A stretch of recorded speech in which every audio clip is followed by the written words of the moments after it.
Welcome to Agency Bytes, a podcast for agency owners, hosted by agency veteran and coach Steve Guberman.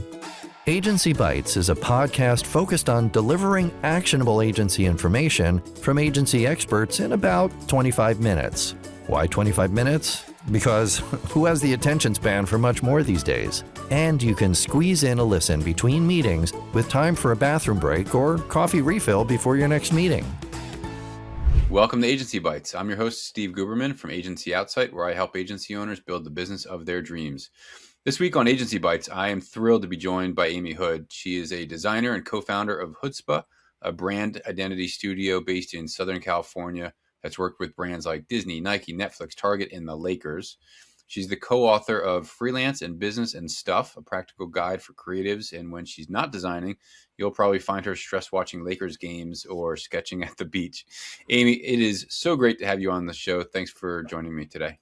Thanks, Steve. Yeah, it was fun chatting with you last year, just about a few things going on. And I was like, oh yeah, let's do a pod about it. That'd be fun. Awesome. Yeah. Last year seems like ages ago already. It truly feels like ages ago. So talk about Hoodzpah, you and your sister. What's kind of the backstory? How'd you launch it? Like, what's been the trajectory for you? Yeah. Okay. Elevator pitch, short, sweet. Yep. We basically, we were artists our whole life, but we didn't go to, traditional college. I was an art major at a community college, which I always say is every parent's waking nightmare to try to be a fine artist through community college. And I was 5 years into a 2-year program, and I was like, I have to get out of here. But I was paying for my own school. And one of my coffee shop clients got me a job as an intern at his graphic design magazine, which is really just a coupon clipper. But I learned everything through mentorship. And when that business folded, because the magazine industry just was like taking a dive, print was dying in a real meaningful way. Jen and I, who both worked at this magazine, we literally were unhireable on paper. Like, we only had crappy ads and no school experience. And like, I don't even think our resumes were even getting looked at. They were just getting immediately put in the trash because we just weren't hireable. But I think we knew we always had like the skills and that sort of thing. We just hadn't had the opportunity. So we started our own studio, and that was like 15 years ago in 2011. And it was purely out of necessity because we could not get hired, and Southern California living is extremely expensive and rent had to be paid. Mm-hmm. But it's kind of funny how when you do something out of necessity and you're like, just until I get the next job, and then that thing becomes the thing, and you're like, oh wow, I actually really love working for myself and building this thing. And I can't imagine working for anyone else now. It's kind of crazy. Well, you're unemployable now. You can't work for anybody else. Steve, yeah. I think about that all the time. I'm like, I sing to myself in the office, my office. If I had to work like with other people, it would just never work. I need my singing time while I'm working. It's part of the process. Yeah, most jobs don't allow for that these days. No, you can't sing out loud. So what's like the divide of roles and responsibilities between you and your sister? Yeah, it's become a lot clearer over the years. We used to think, we do all the same things. We're good at all the same things. And I think when you're young, you just want to be good at everything and you're really competitive. But now I'm like, no, Jen is absolutely the business mastermind as far as like, quoting, making sure, contracts and everything like that. And the way that we organize our projects and position ourselves, Jen is the mastermind when it comes to that sort of thing. And then I handle all of the marketing side. So promoting all of our fonts and all of our books and all that kind of stuff and making sure we're getting the work out. And then we both kind of equally tackle the brand identity work. And then recently we've been getting into type design. I say recently, but it was like 2015. But yeah. Also a blink of an eye. Also blink of an eye. But yeah, we've both been getting into that. I kind of started us off, but Jen, we've always kind of had that skill for lettering. So, but yeah, the creativity is kind of equally split. Although Jen is she's really good at the strategy side. So I pretty much run everything by Jen to just brainstorm together. And then we kind of divide and conquer, and we kind of art direct our individual clients and then come back together for creative direction, kind of riffing together. But yeah, that's kind of how we divide it. And the older I get, the more value I see in just focusing on what you're good at and just outsourcing the rest. Like, you don't have to do everything. And that's something that when you start your own thing, I'm sure you knew from running your studio, that's a hard thing to get rid of. It's like, I can just do it. It's like, I don't need to do it. Like, somebody else could do it better and faster. Yeah, that's a mindset shift that like a lot of people get. Like, I say late, but they get it when they get it. But yeah, it's like, what am I really good at? What do I want to do? And frankly, why do you own a business if you can't just do the things you love doing and let somebody else do the things? I don't want to do bookkeeping anymore. I don't want to do like Yes. all this menial stuff, or I don't want to do production design, or whatever that Mhm. thing is, delegate it out, let somebody who's far better than us do it, and stick at the things you love doing. Absolutely. You're so right. It's like you started the business so you could have freedom, and then you keep bogging yourself down with the things that you hate because you just usually it starts out you can't afford to like sub someone or you don't think you Right. can. And then by the time you can, you think, well, I could do it faster and then I can save a couple bucks. It's like, for what? For Yeah. what? No. For, it's not worth it. And there's the again the mindset of like, let somebody else do this other stuff, and I can focus on the top level, the Yeah. $1,000 an hour things. So Oh, yeah. that's so it. That's such a huge shift in your mindset. Like when you start small and you're trying to grow. I think that was the hardest part for us was just getting out of that kind of like scarcity mindset or like saving every penny or just being a little bit miserly with our budgets. It's Yeah. like, no, if we want this to be awesome, we've kind of been able to shoestring ourselves for now, but like we have the money now, let's actually do the things that we've always wanted to do and start proving that we can handle this next level of Yeah. marketing and client management and all that kind of stuff. I've coached a lot of husband and wife teams. I've never coached a sibling team. And I'm curious, my siblings and I are super close, but like we also would beat the crap out of each other growing up. Like, Yeah. how do you guys operate as a team? Do you like, are there sticking points that you guys like, loggerheads against, or are you symbiotic on everything? Like, what's the vibe in an That's operational so world? funny.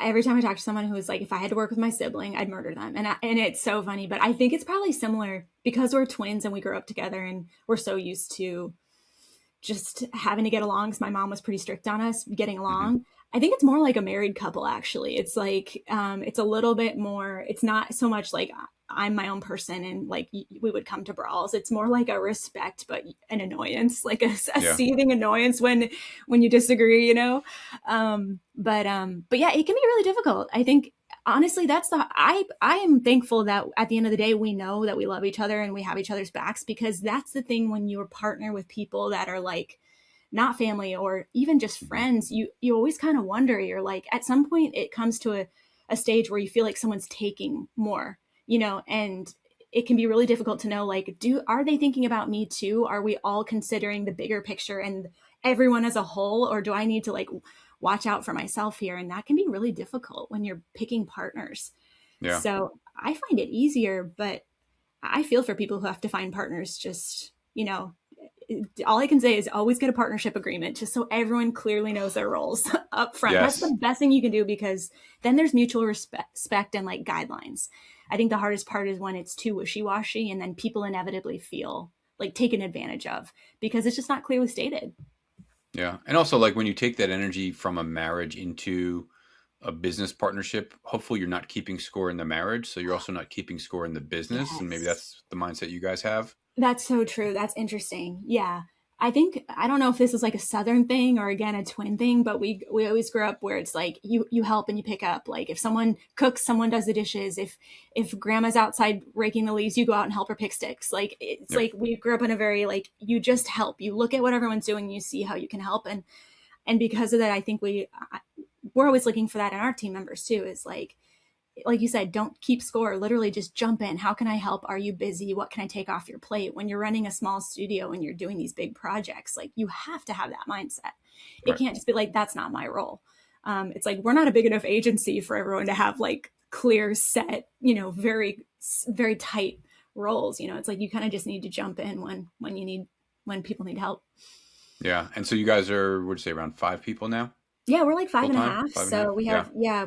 have, some part-time help and, but yeah, um, a fully fledged like little design studio that I'm always amazed at the caliber of projects Hmm. that we can tackle and, Sure. working with bigger teams. And I'm sure you felt this when you had your studio, but like the bigger the team does not mean like the faster or the more you can get done. In fact, it actually is so much slower because there's so many people that have to say yes. There's so many approvals. There's so much red Yep. tape.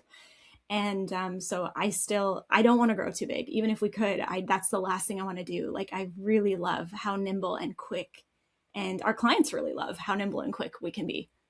Yeah. Stay true to that. I know, we felt right sized around 5 or 6 as well. And we we won an agency of record contract that doubled us. And at 12, it was too much at that point. Yeah. And then we lost at AOR, and those roles were contingent upon that contract. So having to lay people off stunk. But Oh, it's the worst. knowing we Yeah. operate at the best size at 5.5, like staying true to that. I had a web developer who used to say, you can't throw more women out of pregnancy and speed it up. It's still going to take 9 months. Yeah. And I was like, oh, I get that analogy here. Yeah. That is so good, because that is funny. That's like, people think a bigger team means it can go faster. It's like, no, that just muddies it. It's just like having too many stakeholders. Like, you want everyone to have a say, but there's a way to like organize it to where it's like, okay, everyone gets to be in on the discovery phase where we're ideating, and it's very broad and everyone can like lend ideas and we can all riff. But once it comes to actual like creative decision making, who are the 2 to 3 people that get the say, the final say? Because after that, it just becomes not only designed by committee, which is a bummer because everyone's trying to be pleased, but it also just takes forever. And then you kind of lose that magic momentum, which I think small studios really, I think that's one of the benefits of working with a small studio is the momentum, and even just having delegated point persons where it's like, at the end of the day, these 2 people get to make the decision so that things can move forward, Yeah, absolutely. Love that. So thinking about the trajectory of Hoodzpah, starting out as like doing print design ads that you couldn't even use in your portfolio. Now you're working with like massive brands. You're huge Laker fans. Talk about like how you were able to jump into some of the bigger brands in order to like get some of that work that's like life-changing for you. I think it's like the worst kept secret now, which is like making the work that you want to get, like doing passion projects, like being proactive. But at the time, I mean, it was so old school back in the day when we started, there were like networking meetups that we went to once, and everybody in the room was like 40 plus, and they were just so rude to us, kind of like, you're going to steal my business. You're trying to eat my piece of the pie. It was very us versus them. It was very old school mentality. And there really wasn't much community.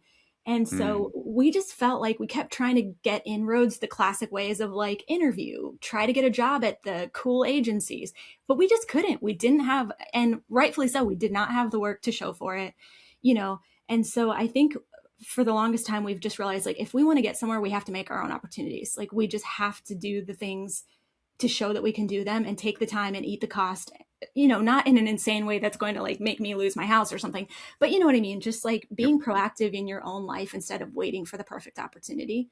And I still think that's true today, even though it's like very common knowledge. It's like, you really have to show what you can do and show passion. Like I think when students come out of school, they're always like, oh, like I'm interviewing and it's really hard, and how do I stand out? I'm like, do something that you're just passionate about. Like I have all the projects memorized that all of you all do for all your classes. Like I can see it in the portfolio, and I know even if you don't say it that it was for school. It's like, if you can dream up your own project and the passion comes through and it was just for you, like that will always be a benefit, and that will always sell you. So that's totally what we did. We were obsessed with the Lakers, obsessed with just like California culture. There's a lot of like surf and skate brands that we figured we could probably work with that would be a good fit for our style. And so we just started like sharing our process, sharing our work, making work, emailing people that we admired, and just being like, hey, I really love what you're doing. And this was a weird one, but I remember back when it was like Blogspot, I used to have a blog and I would just do write-ups. It was like early podcasting, like what you're doing. Just do write-ups on people I admired and like post their work, share their work. And then they would inevitably be like, hey, thanks for like sharing my work. And it would create a connection, And I don't think I was intentionally doing that at the time. I just was like excited to see what was out there because I hadn't gone to design school. And those connections, it starts to build, And if you just, even just with Twitter back in the day, do you remember old design Twitter? How like original Twitter was amazing. Yeah. It was incredible. And even like the Tumblrs and stuff that you guys were doing, things like that. Absolutely. Yeah. Like I made so many friends that were just mutuals that then I met in real life. We took it offline. We'd be like, let's go get coffee. Let's like hang out. We're both going to this conference. Let's meet up. And like those people helped me build my business. Like we worked together. We sent each other work. We did projects together, and like we grew up together as businesses. And I don't think we could have done it without that, because it's amazing what your friends will do, and it's amazing what you will do, but it's like you can bring your friends along for the ride. So it's like my friend Jeff Ipchen locally, he was working at the Anaheim Ducks, which is the hockey team around here, and of course the beloved Disney franchise. And we got to do a little project with him, and he knew we were Lakers fans, and he went to school with the Lakers senior designer, Jay Diaz. And he's like, I could introduce you guys could get lunch. And we got to go tour the Lakers facility and like meet the whole design team, which led to a project. Wow. And you just truly don't know like where the connections are going to come from. And if you try to be too conniving about it, like you'll do it wrong. Just literally go out and meet people, like have good conversations and be curious. Like that's the main way we've built our business, and treating every project like it's the Nike, like it's, the Lakers, because those small projects for us that we took on where we were like, this budget isn't great, but I can see something here. Like there's an exciting, like the vibe is right. The product is right. They're going to take it across the finish line because they have history of like getting it done. Those have always, like, clients will come to us and they'll inevitably list 4 projects that were all small budgets, but the creativity was like chef's kiss. So it's like, sometimes you just gotta like know, like, this is going to be a good one, and you just take it, and it doesn't matter that the budget isn't good. Yeah. Take risk, be curious, do passion projects. I see the same studio or student work also, and it's been that way for 20 years. You design the same exact, it's nonsense. But yeah, you got to take a risk, and it's a calculated risk. And often those like smaller budget projects are in exchange for, you can have ultimate creative freedom, stick within our brand guidelines, but we're looking for you to just really push the envelope, kick it out of the park for us, that kind of thing. And it pays off. Totally. I love how Mike Smith talks about it. He was talking about like, they work with businesses that are in a disruptor situation, which that's like a very tech phrase, but you can think about it in any way, which is like a small business needs to make a splash, and they need to be a little bit more edgy than maybe a big company that has way more liability. And I think people think like, I'll do the cool projects when I work for the big companies, but they have so much liability. They're waiting to see someone else smaller do it successfully. So, I loved how he phrased that, because he was like, we like to work with clients who are willing to take those creative risks. And I was like, that's it. That's such a great short description of like the businesses that we love to work with. And then inevitably, like, that will get around if you're proactive about sharing your work and submitting and trying to get press. Like it will make the rounds, and art directors are always looking for creatives like doing exciting things. Yeah, I think, knowing the DNA of who you want to work with, whether it's like we work with conservative brands who want to, toe the line, or we want to break through brands who want to really just break out and do disruptive things. Think about like Dollar Shave Club when they came into the marketplace, disrupted the entire market. They're not tech at all. And the CEO did this insane ad. Those just ads, walked through the facility. And so, they're out there. And then it's a matter of attracting it, doing the great work like you guys are doing. And then I think also, like, I can't tell you how many friends I have that are like the best designer I know, better than anybody, and don't share their work because they don't have the time. Why? Or they like cringe at the thought of like having to talk about themselves, or they just like get in their head about like describing what they did. And I'm like, hire someone, do whatever you have to do, because it's like, I want to refer you, but there's no proof that you exist. What about, are there still brands that you're like, this is a dream client, we got to get in there someday? Anything that's on your radar you want to put out into the ether? Absolutely. I say it all the time, but like we would love to, and I think we would be amazing at helping a NBA team or like an NHL team, like rebrand, like keeping the history of what makes it special. Like that is our sweet spot. Keeping the history and the legacy of what makes the thing special, maintaining that, but like bringing a new spirit and a new fresh take on things. Like that would be a dream project for us. And we got to do kind of like a tasting of it for the Sacramento Kings and a couple of other teams. They have this thing every year called the California Classic, which is like Lakers, Kings, Warriors, Spurs, and I think the Suns always have this like season summer league series, and it's every year, and we got to brand that, and it was so fun. Cool. We got to work with Ryan over at the Sacramento Kings, and it was a really nice little touch into like, okay, this is what we can expect for the process. So it's like a little bit lower stakes. It's not like the big main thing, but I'm like, okay, we're starting to kind of get our foot in the door to like make this dream a reality, And I'm like, now I just need to like reach out, and I have a lot of connections, and just be like, hey, when the day comes that you all want to rebrand or refresh, just know like our hat is in the ring, and we will give you 110%. Because because I think Yeah. you have to kind of put it out there. You have to be like, you have to want it, and you have to make it clear. I don't think a lot of people kind of go after and are proactive about those kind of things. And it's so awkward to figure out how to word that email. But I'm like, if I don't, I'll regret it for the rest of my life. Absolutely. You've got to be proactive about saying what you want to get out of a relationship, what you want to bring to the table. Otherwise, they're not going to think of it. Like, sure, they might be like, oh, wow, Hoodzpah does awesome work, but we have to go with whatever, this brand, or, Alan Peters, or blah, blah, blah, So yeah, absolutely. I think you've got to say it and put it out there and be direct about it. Yeah, totally. And you can be chill about it. It can be short and sweet. And in fact, the shorter, the sweeter, the better, so that, if they're not interested, it's like an easy thing. But literally just reminding them, like, hey, if this comes up, especially because in our line of work, like, branding is so, like, when someone undertakes a brand refresh, like, that's like every 5 to 7 years, maybe 10 years, like, it's not frequent. So it's like, you have to remind them that you're there, especially when, like, there's all these amazing studios now, like, there's more options than ever. So it's like, just reminding them that you're there and you're a good option, and that you would, like, treat this with the utmost respect and care, and that sort of thing is, I don't know. So that's kind of like our goal, is like, it would be amazing to do some sort of project like that. And I think that would be right up our alley. We're like true fans. Of sports and in general. So, you mean you have to do your own marketing? That's insane, to remind people who you are and that you exist and what you do. Like, what? That's crazy. I know. It's the hardest part about, being a creative. And it's like the biggest thing we talk about in our book and our courses, for sure. So let's talk about marketing. You made a huge splash at Adobe MAX. Talk about your spectacle marketing event that you guys took up. Oh my gosh, that was so fun. When you jumped in the DMs and were like, I love this, I was like, this is exactly the response that we were hoping for. And I was so glad to be getting those DMs, because it was such a big swing. And I was like, either this is going to go over really well, or it's going to be a total dud and a flop. And it was a waste of the marketing budget. But it's like, we had to try. But basically, I'm so glad that you thought so. But we had been working for like 2 to 3 years rewriting our book, Freelance and Business and Stuff, which the first edition was like a huge hit. We've sold over 25,000 copies, I think, something insane. And we were rewriting it just to be, we had learned even more about working with like bigger clients, the unsaid things, the soft skills, those kind of things, and just updating for, the new era that we live in.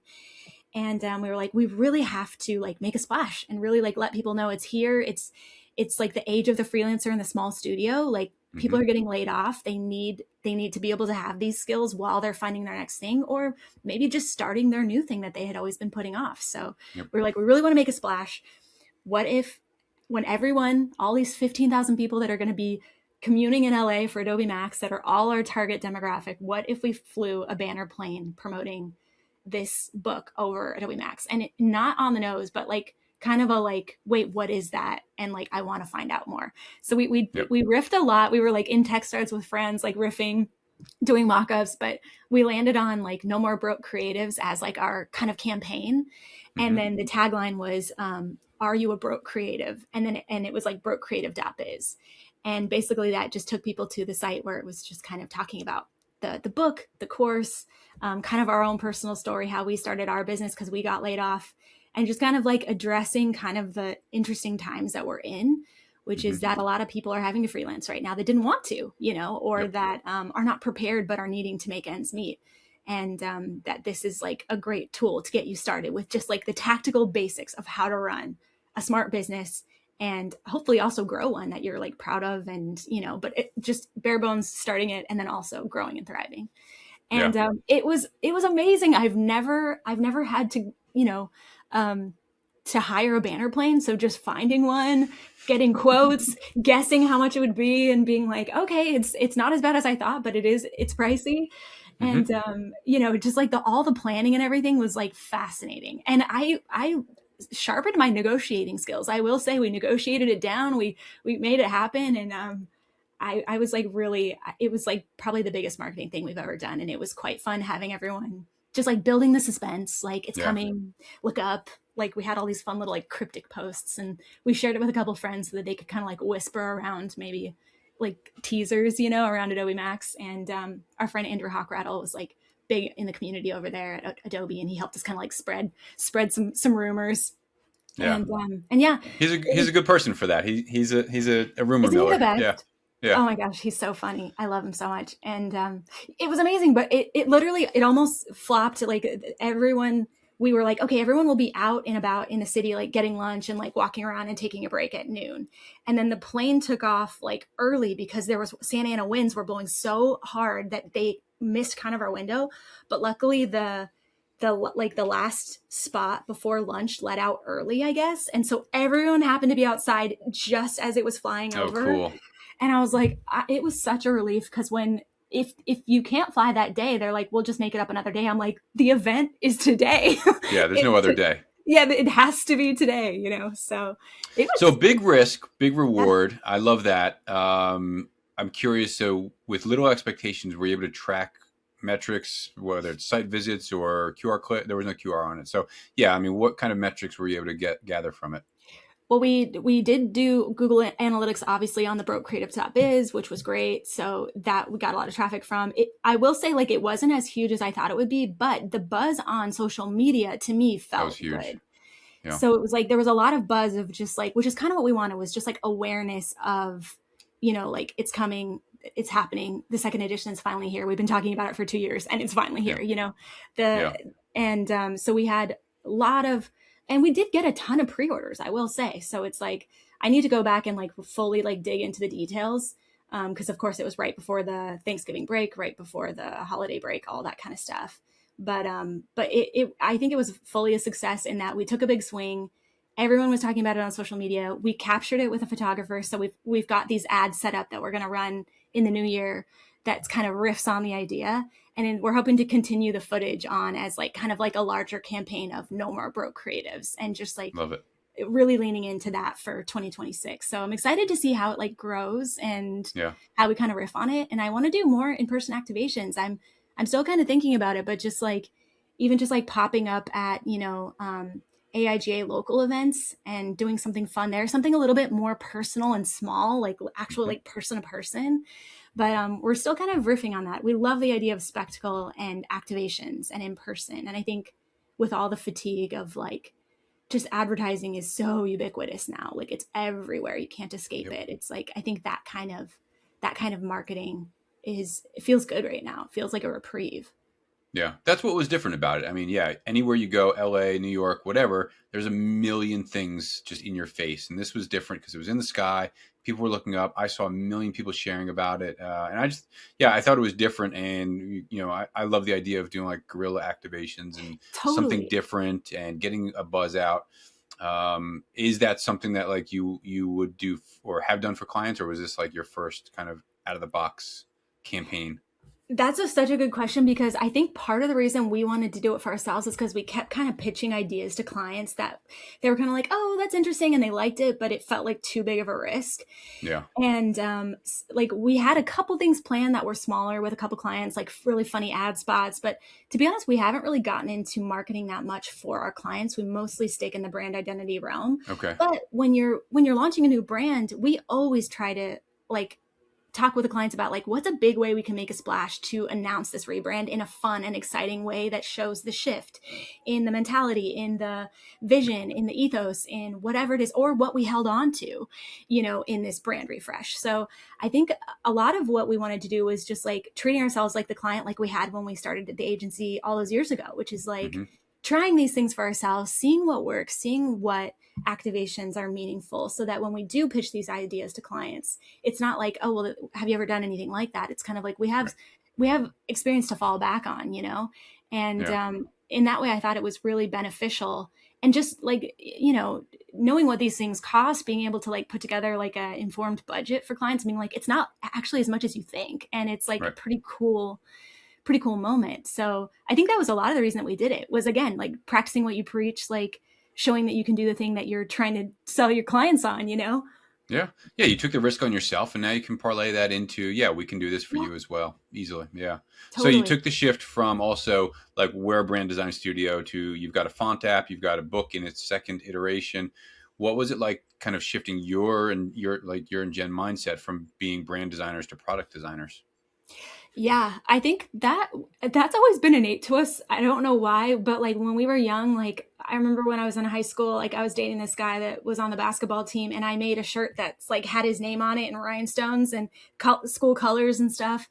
And all the people in the school were like, I want one, put like my name on it with the school colors, or like I want one for my boyfriend or whatever it was. And You I were the started original bedazzler. truly, I was bedazzling t-shirts. I was selling them, and I would like draw the number. I would draw the name in script, and I was always selling something, but Hmm. it just kind of felt innate. So even when we started our business, like we've never been really, I started trying to sell my art at the San Clemente, like, craft fair. And it's just like, I was making greeting cards. Like I was always trying to do something. So I think it's just innate to us to sell products. But I think the products that we've really loved recently are the ones that are like practical and useful. Like Yeah. when you have a product that is just going to be a help to someone, like it's going to aid their process, it's going to make them faster, it's going to give them peace of mind, whatever that is, like the marketing becomes so easy because you just know this is the thing that I wanted, that I made because I needed it, you Yep. know? And I think sometimes when you have a product that's a little bit more silly that you made for fun, like sometimes you can get in your head about like, does somebody need another thing? Does somebody like, how am I going to sell this? Do you know what I mean? It's like, you can't think Yeah. that way because you made it for fun and they will enjoy it, but I do think there is something like easier about like the mentality of like, no, this is actually helpful. Like this, Hmm. this font app that we're doing with our friends, like, when you go to download fonts, like it's like, do they have trial fonts, and like making sure the client knows that it's trial fonts, and like, just like kind of the mess of like, trying to get fonts on your computer and trying them, and all that kind of a hassle is like, there's just a lot of studios don't offer it, is like you just can't try out the characters, and then inevitably you Right. buy a font that you actually didn't like because a couple of characters are weird. Yep. So we were just like, gosh, it'd be great if we could have something that was more like Adobe fonts where they're just on your computer if you sync them, and you can try Yeah. them and use them. And so that's what this app is that we're doing with Fort. It's called the Fort app, and it works like a desktop app where you can just turn everything on. When we deliver new fonts, like when we release a new font, it just comes straight to the app. It's a monthly fee, so you get 6 new fonts a year, and you can use like the whole library, and it includes a desktop license. So you just know like, okay, I can use this for any of my clients on desktop. If they want a live file, that they can either also get this app, or they can just buy a retail license. It just kind of makes Very everything a cool. little bit, yeah, easier. And I think, with, I mean, after the whole my fonts shaking down that company on Reddit, did you see that Yeah, post? I did. Yeah, It's insane. Yeah. it was Yeah. Monotype, I guess, who owns my I think so. fonts. Yeah. But Yeah. I I don't know about like everybody out there, but our clients have been extremely gun shy about font licenses now. Pretty Yep. much, we get branding projects. The first conversation we have in the discovery is like, okay, like, and what is our font budget, or like, what are we thinking? And they're always like, Google Fonts, Adobe Fonts. Like they just want to know that the Yeah. license is clear. They don't want to have to worry about it. They don't want to worry about spending 30, 40, 50 grand a year, and it's, we were just noticing like, this is a huge problem. Like not only Yeah. for creativity of like encouraging brands to do something, cool, but just they feel like the font licensing is like duping them. And that's not a good feeling. Yeah, I mean, other shy of designing their own custom typeface, like it's very limiting because of the legal ramifications. Yeah. Yeah, And so it just felt very predatory. Like, and we had a client come to us and say like, yeah, they came and shook us down for this amount. And it's like, it's hard when it's like, maybe it looks like a bigger business on paper, or it's like, it's like actually that not that many designers are using this, it's just, it can be really hard to like, there's just a lot of different ways people license fonts. So I think yeah, our goal with Fort was just like, how do we make this easy? We just want people to use the fonts and feel comfortable and be able to sell it to their clients easily without like much hassle, and they can try it and they can use it, and people can just use our fonts and make beautiful things. Like at the end of the day, I think mm, that's what we want. So, yeah. so we're You want to hoping that empower them. yeah. Yeah, So we're hoping that this app, I know for me, I was like, ugh, another subscription, but then the math on it's crazy. Like for the price of like half of a family, like, our new family is probably going to be about like $118. And it's like, you can get all of our fonts for $99, which is like 400 plus fonts. It's like, so it's like buy one font family or subscribe to this yearly and get like tons of new fonts every year. So I think the learning curve for us is just like, how do we market that clearly? It's like, yeah, this isn't something that is very like Adobe Fonts is just free with the program, but how do you explain the value or like convince people that another subscription is worth it? You know, it's like, Yeah. it's an interesting, like new kind of hurdle that we're learning and trying things on. It's an exciting new challenge, and you guys are a type foundry now as well as a brand studio. And so the idea that, all right, they're for creatives, they understand like I'm willing to pay for access to really like beautiful typefaces. Yeah. Whereas people that are like not that enthused about typefaces, sure, Adobe fonts is fine. It comes with whatever 10,000 fonts. That's enough, But for the people that want like a truly like bespoke typeface, like a subscription, they'll pay for it. $100 is nothing. Yeah. And I think that's like you talked about it earlier, but like positioning, it's all about positioning, because it's like, if we're trying to like compete with Adobe fonts, we can't. That's not the right mentality. No. It's like, we're not quantity. We're like quality and style for like a certain demographic of people who have like a certain skill set or like, whatever. So it's like really kind of figuring out like, who's our audience? How do we speak to them? How do we explain this and explain the value and make sure that they understand, like, if you want volume, like that's what Google Fonts and Adobe Fonts is for. If you want to not have to scroll till your eyes bleed to find a great option, like this is a good option. And it goes great with Adobe. Like I still use Adobe Fonts all the time because it's so convenient and we're on there. So it's like, I think it's kind of like this is a great addition to your system, to where you'll have great fonts that not everyone's using, and you don't have to just be scrolling on my fonts for 10 hours, which is my nightmare. It is an absolute nightmare. Is Font Book still a thing? I don't even know. I remember that desktop app being a thing back in the day. It's like a lot of those got bought out by like Monotype, and but there used to be more options for like the syncing kind of mentality. So it's interesting kind of like bringing that option back, and we're teaming up with Fontdu to create the app, and they're going to, but anyway, they are just like a really amazing at building software for fonts, and they've done a really amazing job. It's so easy to use. I use it all the time. It's so easy to just like type out things and see like what's working. Like, it's been really cool. It's been like a total learning curve, and I'm sure like you're gonna have Jessica Hish on soon, but I've been fascinated watching her build her new product, StudioWorks, and just like StudioWorks. Seeing how they're marketing it, seeing how she's diversifying her income, and finding her next thing, because like my wrists hurt. Like I am very acutely aware that like I only have so many years left in this body to like be doing my best work and like being really profitable. So I'm like, like what's a thing where I can like, continue to be profitable, but like I can't go as hard as I used to. It used to be so easy to work long hours, and now I'm just like, I'm so tired. All-nighters are a thing of the past, but you're absolutely right. Diversifying the income, subscription models, build once, sell a million times, the books, like these are all amazing things that you guys have developed in order to, like I said, diversify income, support more artists, help other people, simplify the process. I love what you guys are doing. I'm such a huge fan and super just excited to see what you guys do next. So, thanks, Steve. It's so sweet. Yeah. And I think like, even like with you with this podcast, I'm sure you feel it, but like when like one person writes in and they're just like, wow, this really helped me get my business off the ground. I'm just like, that to me, that is like worth so much more. Like the rewarding feeling of being like, I helped an individual like thrive on their own. It's not like some like faceless thing. It's like, this really impacted someone's life in a meaningful way, in the same way that the people that helped me when I was starting my business, I just remember how hard it was, and how like feeling like there's so much I don't know, and I don't know what I don't know. And like having those people that just took the time to like give me feedback or give me advice, like that was huge. And a lot of people don't have that. So having this book as a reference, like I'm just like that is like one of the things that I'm most proud of that we've done. And just like, it's been so rewarding in a way that I hadn't expected. Yeah. So such an amazing, powerful resource for literally anybody, but people starting out, people looking to like jump into it. I do think we're seeing kind of another push of the freelance era that we saw early in COVID, when so many people were laid off and hanging up a shingle. And so it's just a brilliant resource for them. Like, don't step in the same potholes we stepped in. Like, here's a map to walk around them, kind of thing. Totally. Amy, I have taken up way too much of your time today. I'm super grateful. Let me throw a couple of random rapid fires at you to wrap things up. So the first is, what's your go-to way to reset your creative brain when you're feeling stuck? always a walk. Always. It always fixes it. Just hearing the wind through the trees, you're like, it's not that deep.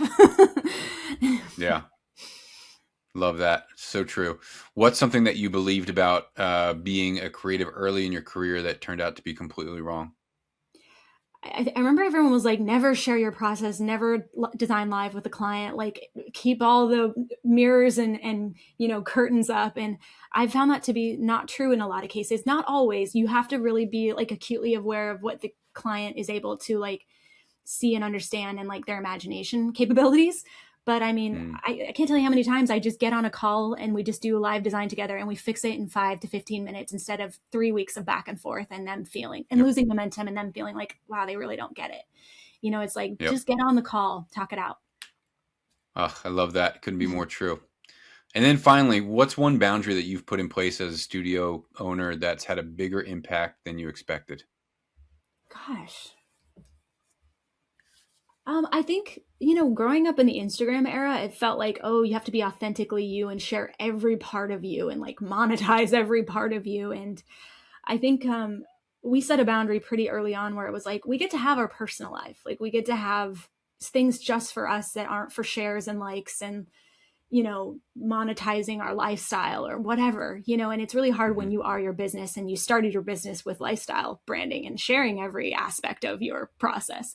But I think like creating that safe space to be like, I don't need to share everything and I don't need to post everything. This can be just for me, a little mental snapshot just for me and my family. And that's good. It's like having that separation of like, you don't have to be your business. And you don't have to share every piece of your life online. Like there's a freeness to that. Yeah.